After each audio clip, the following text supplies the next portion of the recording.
és el projecte que es diu Balla amb un llibre i que és un projecte que es va iniciar en coordinació entre el Servei de Biblioteques de la Generalitat de Catalunya i l'Associació de Professionals de la Dansa.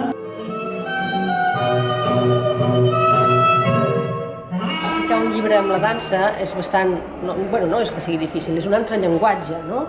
Llavors, no intento explicar què passa, quins intrínguls els hi passen als personatges, sinó com són i com jo els veig.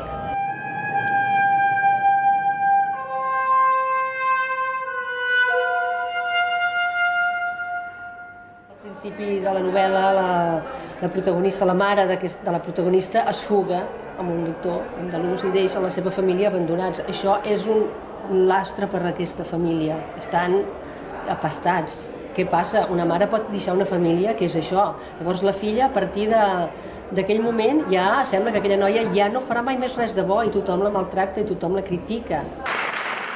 M'ha posat la pell de gallina, perquè tots els personatges que els has creat i veure com algú els ha entès i els representa amb el seu esperit, amb aquesta passió, per mi ha sigut superemocionant.